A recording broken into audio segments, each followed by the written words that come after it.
السلام علیکم ورحمۃ اللہ وبرکاتہ۔ تمام تعریفیں اللہ تعالیٰ کے لیے ہیں جس نے آسمان و زمین کو پیدا کیا۔ وہ وحدہ لا شریک ہے، اس کے سوا نہ کوئی عبادت کے لائق ہے نہ کوئی کائنات کا پروردگار۔ وہ تمام جہانوں کا پالنے والا ہے۔ بے شمار درود و سلام ہو رحمت عالم محمد رسول اللہ صلی اللہ علیہ وآلہ وسلم پر، جنہیں اللہ تعالیٰ نے اپنا رسول اور نبی ہونے کا شرف بخشا، اور رحمتیں اور برکتیں اللہ کے تمام برگزیدہ بندوں اور بندیوں پر۔ میرا آج کا موضوع ہے، کیا اللہ نے ہمارے دین کو مکمل کر دیا ہے؟ آئیے سنتے ہیں قرآن اور احادیث سے۔ ارشاد باری تعالیٰ ہے، الیوم اکملت لکم دینکم واتممت علیکم نعمتی ورضیت لکم الاسلام دینا۔ اے مسلمانوں، آج میں نے تمہارے لیے تمہارا دین مکمل کر دیا ہے۔ یہ سورہ مائدہ کی آیت ہے۔ اور تم پر اپنی نعمت پوری کر دی ہے اور تمہارے لیے اسلام کو بطور دین پسند کر لیا ہے۔ یہ آیت 9 ذو الحجہ 10 ہجری کو میدان عرفات میں نازل ہوئی۔ اس کے نازل ہونے کے 3 ماہ بعد رسول اللہ صلی اللہ علیہ وآلہ وسلم یہ کامل اور اکمل دین امت کو سونپ کر رفیق اعلیٰ سے جا ملے، اور امت کو یہ وصیت فرما گئے، میں تمہارے اندر 2 چیزیں چھوڑ کر جا رہا ہوں، جب تک تم انہیں مضبوطی سے پکڑے رہو گے ہرگز گمراہ نہیں ہوگے، اللہ کی کتاب اور اس کے نبی کریم صلی اللہ علیہ وآلہ وسلم کی سنت۔ معلوم ہوا کہ اسلام کتاب و سنت میں محدود ہے، اور یہ بھی ثابت ہوا کہ مسئلہ و فتویٰ صرف وہی صحیح اور قابل عمل ہے جو قرآن و حدیث سے ہو۔ رسول اللہ صلی اللہ علیہ وآلہ وسلم نے فرمایا، میری تمام امت جنت میں داخل ہوگی سوائے اس کے جس نے انکار کیا۔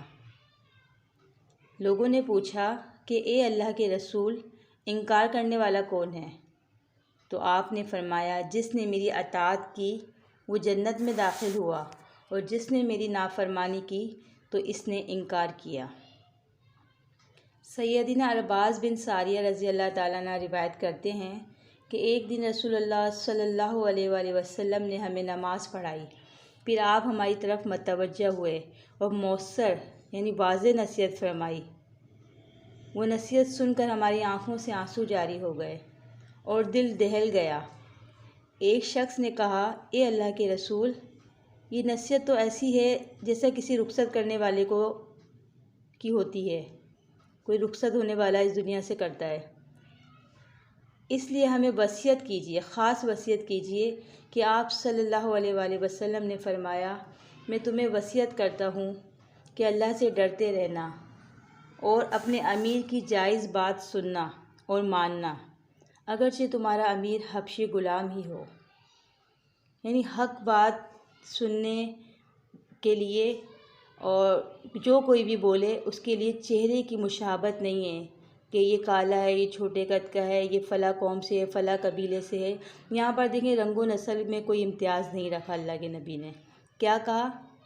کوئی بھی جائز اور حق بات کہے، اس کی بات کو آپ نے سننا ہے، چاہے وہ حبشی غلام ہی کیوں نہ ہو۔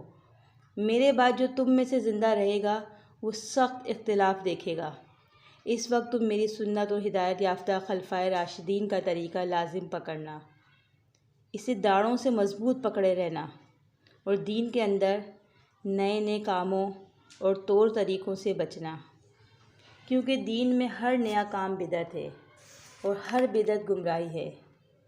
اس حدیث سے ثابت ہوا کہ ہر بدعت گمراہی ہے، یعنی کوئی بدعت حسنہ نہیں ہے۔ لوگ کہتے ہیں نا کہ یہ بدعت حسنہ ہے، کوئی بدعت حسنہ نہیں ہے، بدعت کا اسلام میں کوئی جواز نہیں ہے۔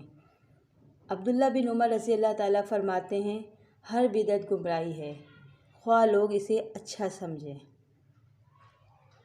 اللہ سے دعا کرتی ہوں کہ اللہ تعالیٰ ہمیں اس کامل دین پر عمل کرنے کی توفیق عطا فرمائے، اور ہمیں ہر طرح سے غیر شرعی رسومات سے بچنے کی توفیق دے، اور ہمیں ہدایت یافتہ لوگوں میں شامل کرے۔